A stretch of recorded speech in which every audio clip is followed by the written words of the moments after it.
Malgré la maltraitance de Bertrand, les deux continuent à avoir des rapports intimes parce qu'elle tient encore à son mariage. Quelques mois après, elle tombe de nouveau enceinte. Cette fois-ci, l'accouchement est compliqué. Le bébé est en position siège et une césarienne est nécessaire. Mais Bertrand, le docteur, lui explique la situation de sa femme. Et il dit carrément, moi, j'ai pas l'argent. Il refuse de payer. Je n'ai rien. En tout cas, ça là, je sais pas comment tu vas faire. Et il disparaît carrément. Pendant quelques jours encore, il disparaît. Donc, à ce moment-là, désespérée, Julie appelle sa maman. Donc, sa maman, maintenant, est obligée de s'endetter pour sauver la vie de sa fille. Cette fois-ci, Julie dit, maman, s'il te plaît, aide-moi. Donc, sa mère demande de l'argent à l'église et à ses connaissances et tout ça. Donc, pour pouvoir sauver sa fille. Julie n'en peut plus. Après cet accouchement, elle craque. Elle fait ses bagages. Elle prend ses enfants et puis elle retourne chez ses parents. Bertrand, maintenant, qui vient de je ne sais où, il vient demander pardon. Il vient chez les parents de Julie. Oh, je ne sais même pas ce qu'il m'a pris. Vraiment, pardonnez-moi. Il apporte de la nourriture. Il donne même de l'argent aux parents de Julie. C'est étrange, hein? Cet argent-là n'existait pas avant. Donc, quand Julie a vu tout ça aussi, elle dit, peut-être que cette fois-ci-là, il a changé. Donc, je vais retourner avec lui. Donc, elle décide de retourner avec lui. Un jour, à la maison, quelqu'un frappe au portail. Boum, boum, boum, boum, avec force. Son mari était absent, il était au travail. Julie ouvre le portail. Qu'est-ce qu'elle voit? Elle voit une femme avec ses 2 enfants. La femme lui dit, je cherche mon mari. On m'a dit qu'il vit ici.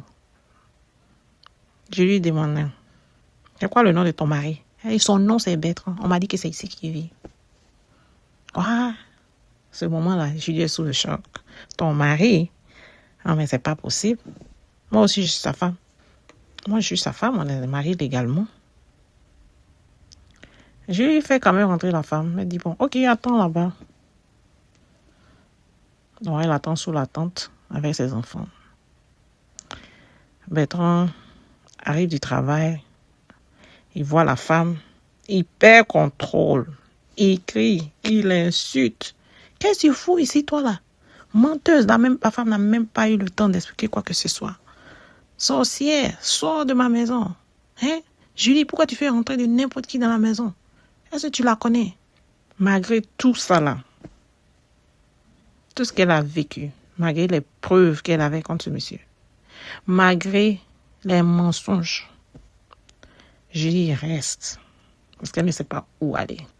Elle dit, qui va s'occuper de moi avec mes enfants? Donc Julie reste. Parce qu'elle est mariée. Parce qu'on lui dit autour d'elle, les femmes, toutes les femmes qui sont ici, on vit ça. Ça, c'est rien, ça. Oui, c'était dans la culture dans laquelle elle était. Ton mari te trompe, tu restes là. Parce que tu es mariée. Tu es une femme mariée. Les années passent.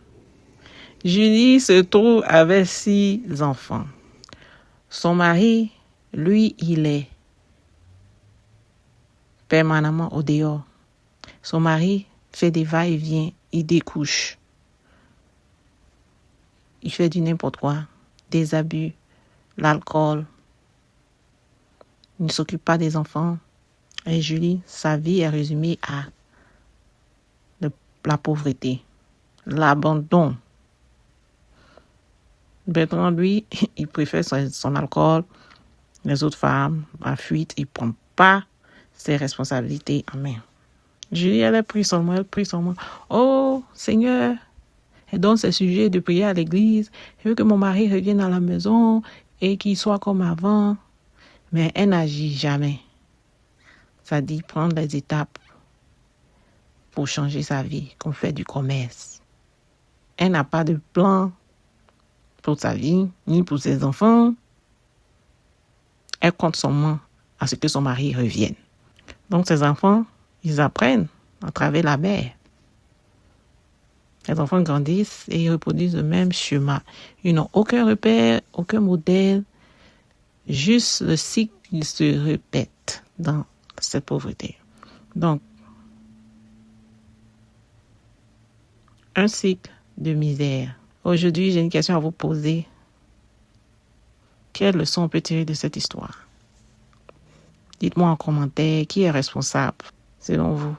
Et qu'aurais-tu fait à la place de Julie? Likez, partagez, abonnez-vous pour plus d'histoires de la fille ivoirienne.